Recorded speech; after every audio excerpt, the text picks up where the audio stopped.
안녕하세요. 광남고 학생 여러분. 오늘 물리 거꾸로 수업 시작하도록 하겠습니다. 지난 시간에 우리 지금 4단원을 배우고 있는데요. 맨 처음에 뭘 배웠냐면 전기 에너지 발생에 대해서 배웠어요. 그 다음에 이 발생한, 즉 발전소에서 발생한 전기 에너지는 어떻게 해야 된다? 가정이나 공장 또는 학교로 이 전기 에너지를 어떻게 해야 돼요? 보내야 되죠. 전기에너지 수송에 대해서 배웠습니다. 이 전기에너지 수송하는 과정에서 송전선을 통해서 전기에너지가 수송되는 과정에서 전기에너지가 일부 손실된다고 했잖아요. 그래서 이 손실되는 걸 줄이는 게 아주 중요하다. 그래서 지난 시간에 전력 소모 이거를 줄이는 방법에 대해서 배웠습니다. 손실 전력, 소모 전력을 줄이는 방법 어떻게 계산했냐면요. 손실 전력 구하는 식이 어떻게 되냐면 VI인데 이거를 다시 계산하면 V를 IR로 하면 I제곱 R로 계산할 수 있다. 근데 여기서 중요한 거는 소모 전력을 계산할 때 송전선에 흐르는 전류는 알 수 있지만 송전선에서 걸리는 전압은 그때그때 달라서 이 전류 가지고 이 식으로 해야 되고, 또 중요한 거는 P0가 V0, I0, 즉 이게 발전소에서 생산 전력이 발전소에서 송전 전압과 발전소에서 보내는 송전 전류랑 곱이랑 같기 때문에 이거를 송전선에서 줄인 송전 전류랑 변압기를 사용하지 않는다면, 변압기를 무시한다면, 물론 변압기를 중간에 사용하면 전류는 달라지긴 하지만요, 변압기를 무시한다면 이게 뭐가 될 수 있다? I0 제곱 R이 될 수 있다 라고 했어요. 그래서 소모 전력을 줄이려면 R을 줄이거나 I를 줄이면 된다. 근데 어느 게 더 효과적이에요? I를 줄이는 게 효과적이에요. 근데 I를 줄이려면 생산 전력이 일정하므로 I를 줄이려면 뭘 높여야 된다? 송전 전압을 높여야 된다. 우리 이것까지 했습니다. 그런데 송전 전압을 높이는 방법이 뭐가 있을까요? 어떻게 해서 송전 전압을 높일까요? 변전소에서 이렇게 전압을 높이는데, 우선 발전소에서도 이왕이면 높게, 전압을 높게 해서 전기에너지 생산하기도 하지만, 중간에 이 변전소라고 하는 것 우리 배웠죠? 변전소에서 소모 전력을 줄이기 위해서 뭘 높인다? 전압을 높인다. 이 변전소에 어떤 기기가 들어가 있냐면, 변압기라고 하는 기기가 들어있어요. 물론 변전소에도 있고, 우리 가전제품에도 다 있습니다. 여기 안에 있는 변압기에서 어떤 원리로 전압을 높이는지, 오늘은 그걸 배워보도록 하겠습니다. 자, 여기 보면 변압기인데요. 변압기의 기본 구조는 이렇게 되어 있어요. 자, 여기가 감겨있는 코일이 이쪽에도 하나 감겨져 있고, 이쪽에도 코일이 하나 감겨져 있는데, 이쪽에 감겨져 있는 코일을 1차 코일이라고 할게요. 이 오른쪽에 감겨져 있는 코일을 2차 코일이라고 하겠습니다. 근데 1차 코일에 지금 뭘 걸어줬냐면, 교류를 걸어줬어요. 교류를 걸어줬다는 건 여기 코일에 흘러가는 전류가 I가 어떻게 된다? 왔다리 갔다리 거린다. 그러면 1차 코일에 교류가 흘러요. 그러면 1차 코일에 무슨 일이 발생하죠? 1차 코일에 자기장이 변합니다. 그러면 여기 자기장이 변하면 이 자기장 변화에 의해서 이 2차 코일에 어떤 일이 발생하나요? 2차 코일에 유도전류가 흐르죠. 우리 전자기도 배웠죠. 여기 유도전류가 흐릅니다. 이 유도전류는 요거에 1차 코일에서 발생하는 자기장 변화를 뭐하는 방향으로? 방해하는 방향으로 흘러요. 그래서 여기 아무것도 없는데, 전원장치 없는데도 여기서 2차 코일에서 유도전류 흐릅니다. 근데 여기서 중요한 건 뭐냐면요. 1차 코일에서 흘러가는 전류, 전압과, 그 다음에 2차 코일에서 흘러가는 전류, 여기서도 전류가 흐르겠죠.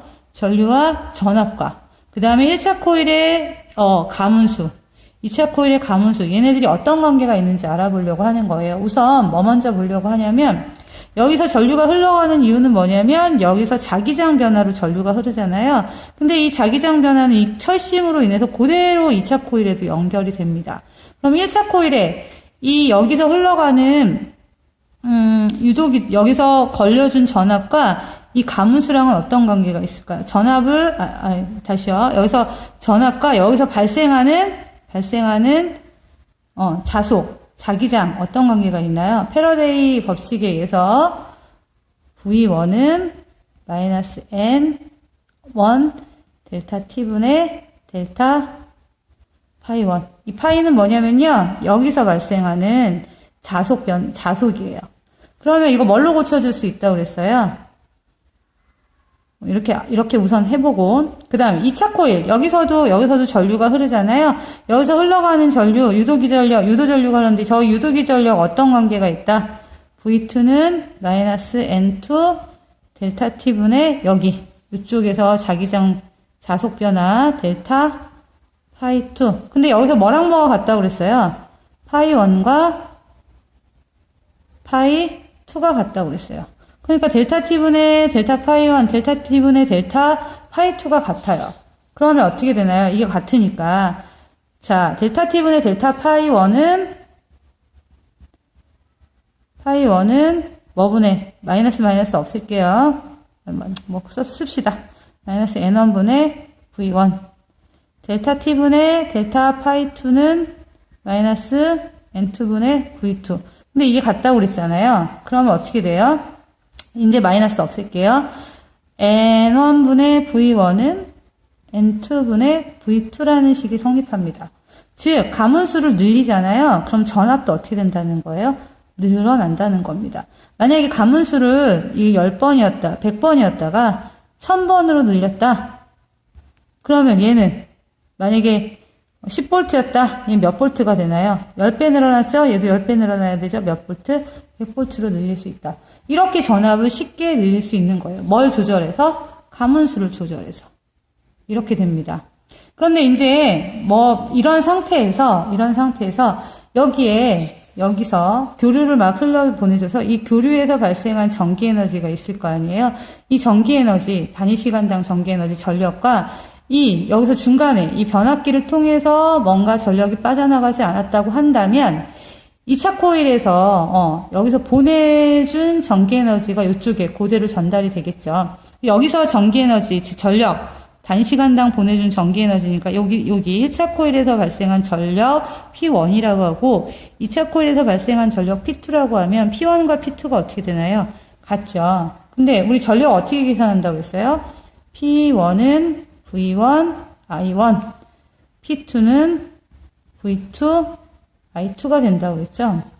그러면 이거 두 개가 같으니까 V1 곱하기 I1은 V2, I2가 됩니다.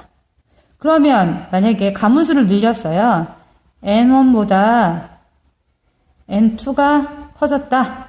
그럼 어떻게 됩니까? V1보다 V2가 커지게 되겠죠? 그럼 이때는 어떻게 될까요? 코일에 흐르는 전류, 1차 코일에 흐르는 전류 I1과 2차 코일에 흐르는 I2는 얘가 늘어나면, V2가 늘어나면, 얘에 비해서 늘어나면 I2는 I1보다 어떻게 돼요? 줄어들게 되겠죠. 이렇게 됩니다. 그래서 실제로 여러분들 보세요. 우리가 그 전에 배웠던 거 잠깐 볼게요. 이 변압기에서 송전전압을 10배로 늘리잖아요. 그러면 V 제로가 10배로 늘어나면 I0는 어떻게 돼요? 10분의 1배가 되죠. 그럼 여기서 송전선에서 소모되는 전력 P 소모는 어떻게 된다고 그랬어요? I제곱 R이니까 100분의 1배가 되죠. 그래서 이렇게 전압을 높이는 이유는, 여기서 전압을 높이는 이유는 이렇게 여기 흘러가는 전류를 낮춰서 소모 전력을 줄이려고 하는 거잖아요. 여기서 전압을 높이는 방법, 뭘 이용해서? 이렇게 변압기를 이용해서 뭘 다르게 하면 전압을 높일 수 있다? 가문수를 다르게 하면 전압을 높일 수 있다. 가문수를 크게 하면 전압을 더 높이고 가문수를 줄이면 전압을 더 낮출 수 있다. 그러면 여기서는 전압을 낮춰야 되겠죠? 이때는 가문수를 어떻게 하면 됩니까? 줄이면 되고요. 1차 코일에 비해서 2차 코일의 가문수를 줄이고 얘는 1차 코일에 비해서 2차 코일의 가문수를 늘리면 전압을 높일 수 있습니다. 자, 그러면 전압을 손쉽게 바꾸려면 중요한 건 여기에 뭐가 변해야 돼요? 자기장이 변해야 되겠죠? 자기장이 변하려면 무슨 전류가 흘러야 되나요? 교류 전류가 흘러야 돼요. 그래서 우리나라 발전소에서 직류를 보내지 않고 교류를 보내는 이유는 이겁니다. 여기에 교류를 보내야지만 전압을 변압기를 이용해서 쉽게 바꿀 수 있기 때문이에요. 전압을 바꿔야지만 소모 전력도 조절할 수가 있죠. 그렇기 때문에 교류를 흘러보내주고요. 근데 그러면 교류를 흘러보내서 전압을 엄청 높였어요. 그러면 이 전압을 높인 송전선을 그냥 가정으로 막 보내면 될까요? 사람 있는 데서? 안 되죠. 왜냐하면 여기에 뭐가 흐르니까, 교류가 흐르니까 여기 뭐가 발생할 수밖에 없다. 배웠죠? 전자기파가 발생할 수밖에 없어요. 이 전자기파는 인체에 유해하죠. 해가 되죠. 그래서 이거를 사람 있는 데 근처에 달면 안 되고 높이 올립니다. 높이 올려서 어떤 탑 같은 데다가 이 전선이 통과되게 하는데, 이 탑을 무슨 탑이라고 그래요? 송전탑이라고 합니다. 송전탑을 높이 세우는 이유는 뭘까요? 그러면 방금 얘기했죠? 인체에 유해하기 때문이죠. 이유는 교류가 흘러서 여기서 전자기파가 나와서 인체에 유해하기 때문에 송전탑을 높이 세워야 됩니다. 그럼 이 송전탑 아무 데나 세우면 될까요? 안 되겠죠? 사람이 있는데, 사람들이 많이 살고 있는 근처에 세우면 안 됩니다. 그래서 산이나 그런 인가에 멀리 떨어져 있는 데서 송전탑을 세워야 합니다. 오늘 여기까지 할게요. 모두 안녕.